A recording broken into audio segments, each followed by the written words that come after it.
Did you know that Spider-Man once belonged to a team that wasn't the Avengers or the New Warriors or anybody you've heard of? It was the Outlaws. Spider-Man and a bunch of villains / reformed villains, mostly reformed villains, put together an impromptu team to battle the Avengers.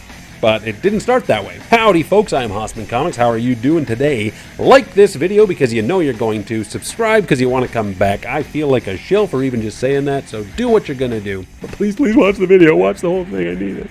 Once again, do whatever you want to do. Anyway. So in Web of Spider-Man number 50, created by Jerry Conway and Alex Saviuk, we have the first appearance of this group. Spider-Man stole something, and someone took his picture. It wasn't Peter Parker, but somebody took his picture, stealing stuff, and he was stealing it for all the right reasons, so don't worry about that. But it was published in the newspaper, and everybody was like, what? Spider-Man's a criminal? Several people see that Spider-Man's now a thief, and they all react differently. The Puma reads it, and he's like, well, this is interesting. This might need my direct attention. The Rocket Racer reads it, and he's like, what? Spider-Man saved my life. So he wants to research that. Will-O-Wisp reads it, and he's like, huh, that's intriguing. The Prowler reads it, and he's like, no, that's not true. Gotta go solve this. I gotta prove it's not true. And the Sandman reads it, and he's like, oh. And he's actually next to somebody else who reads it. And Sandman has reformed it this time, and he's like, yeah, no, that's Spider-Man's a good guy. And Silver Sable's also looking for Spider-Man. So, the Puma shows up first, and he's like, Spider-Man, you're supposed to be honorable, and you defeated me, and I have honor, and there's no honor in being defeated by someone who's a dick. So he attacks him, and he throws a chimney at him, actually. It's kind of neat. Spider-Man gets away. Prowler and Rocket Racer both show up. They're going to the place that Spider-Man robbed to try and find clues to prove him innocent. They fight each other for a bit, and then the cops are like, what? Because they're both African-American gentlemen. I'm sure that's not related, but the cops scare them out of there. They leave. They take a picture. There's one of the Silver Sable's guys there. Unrelated. Well, it's related, but don't worry about it. Spider-Man goes out and he confronts the guy because he had to bring this guy out into the open because of the stuff he was stealing. Like I said, it was all on the up and up. Will-O-Wisp is there, and he's trying to stop Spider-Man because he thinks he's a good guy, but he's really not. And the whole thing is Spider-Man's been working with Silver Sable trying to stop this other guy. They go out to Liberty Island. The Prowler and Rocket Racer show up, and they're like, Spider-Man, what up? We gotta beat you up. And then the Sandman's like, nope, and it ends up just being a huge brawl. Spider-Man and Silver Sable are like trying to get away to stop this other guy. And the Puma shows up, and Will-O-Wisp shows up. Like I said, everybody's there. They're all just fighting. And then Spider-Man ends up proving to them all right then and there, because, you know, why talk when you can fight first? He's like, hey, look, here you go. Here's the evidence. I'm freaking innocent. And of course, Silver Sable is like, hey, you guys are all really good. Here you go. Here's cards. Like, I need mercenaries that I can pay. And they're like, oh, I like that.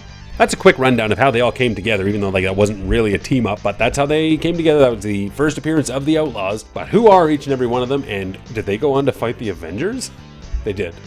I'll get to that in a sec. First and foremost is Spider-Man. I'm not telling you guys about Spider-Man. Amazing Fantasy number 15. He got bit by a spider. He has spider powers. If you don't know who Spider-Man is, I don't know what you're doing here. Next, I will talk about Silver Sable just very briefly. She's most known as a mercenary from Simcaria, which is a made-up country, I hope. She first debuted in Amazing Spider-Man number 265 in like 1985, so she's actually pretty new at the time of this. And she's just a mercenary. She's kind of badass, plays both sides of the law, does what she needs to do, is usually teamed up with her group, the Wild Pack. She was dating Nightcrawler most recently.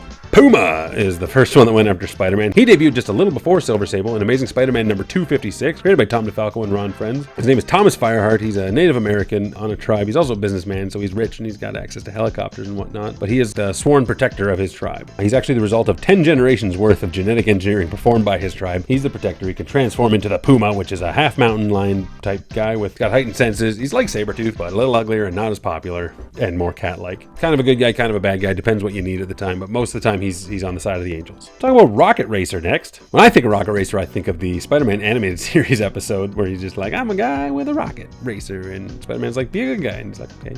He was created in 1977, Amazing Spider-Man number 172 by Len Wein, who created Wolverine, and Ross Andrew. He grew up poor and broke in New York. He had to kind of provide for his family. He was a scientific prodigy, and he realized that he can't actually earn the money. He turned to a life of crime, designed his Rocket Racer stuff, and became the Rocket Racer. He was, kind of doing purse snatches and stuff. Spider-Man couldn't catch him because he was just that fast. He did get defeated a few times, but he ended up teaming up with Spider-Man and eventually turned over a new leaf, kind of became a good guy. Not really, he kind of just stopped being a bad guy and went to university and stuff, but he would obviously pull out the Rocket Racer gear when it was needed, because he did with the Outlaws. The Prowler, Hobie Brown.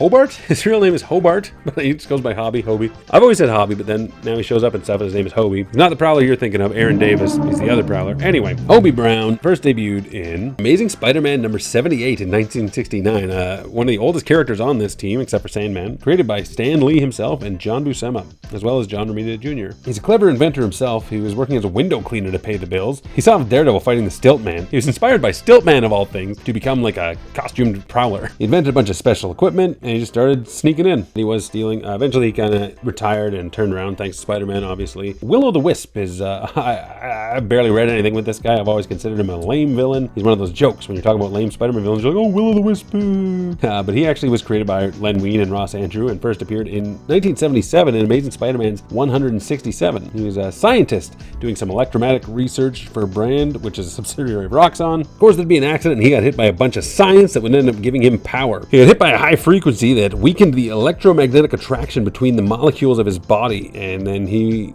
all of a sudden had like a control over the dispersion of his own body's molecules.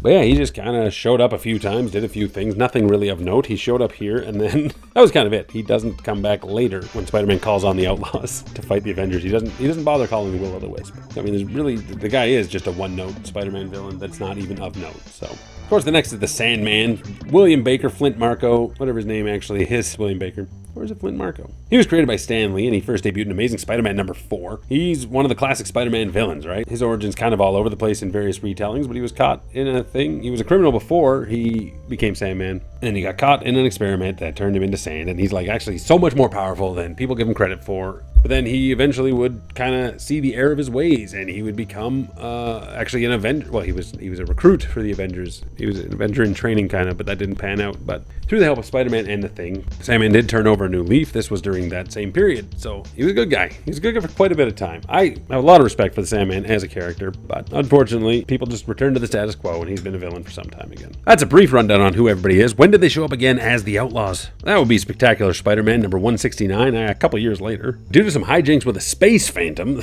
Spider-Man got entangled with the Avengers. She-Hulk was possessed by the space phantom, was like, Spider-Man, come help me lift this thing, and it released this guy, this demon thing, and Spider-Man was like, what? So Spider-Man's like, the Avengers are screwed up, they aren't themselves, and we gotta go stop them. Puts together a team consisting of the Prowler, the Puma, the Sandman, and the Rocket Racer. Like, that's gonna take down the Avengers. I'm talking about like the Avengers. That's Captain America, Thor, She-Hulk, Cersei, and Quasar. So I mean, some of them you could take, but like Thor is on this team. If you're bringing the Prowler to a Thor fight, you are asking for trouble. They fought the Avengers. They held their own. They eventually discovered the whole Space Phantom thing, and then they sent the Space Phantom back. Then in Amazing Spider-Man Annual number 25, they actually had their own little story. Spider-Man wasn't there with them. Will-O-the-Wisp was back, so that's interesting. And it was Silver Sable, actually. Puma wasn't there. Sandman wasn't there. Silver Sable had put together the Prowler, Rocket Racer, and Will-O-the-Wisp, and they had their own little adventure. That story actually ran through 3 different Spider-Man annuals. Silver Sable figured she needed some special operatives instead of her Wild Pack. She went to Montreal, and this is where they actually got the name The Outlaws. Sandman was there. He was actually on his own undercover mission. He was hoping to get back in the good books with the Avengers. He's like, oh, if I can stop this all on my own, the Avengers will have no choice but to like realize how awesome I am. So he's trying to be a hero. He doesn't quite do it, but he does end up teaming up with everybody else, and they save the day. From there, Silver Sable is like, okay, you guys are great. This is real. You guys are a real team now. We are the Outlaws. Huzzah! And then they're never seen from again. There's a brief appearance later in Excalibur. They show up, and Paladin is now with them. Outside of that, they were never seen together again. They were never called the Outlaws again, and I think that's kind of a shame because I think it's a good possibility. Like, it's this team, maybe not this team in particular, but the idea of a team of these guys that were all at one point. It's the Thunderbolts. Okay, never mind. Anyway, that's just a quick video talking about this team Spider-Man briefly had called the Outlaws. I've been Hossman. I want you guys to stay hossy, and I'll catch you next time.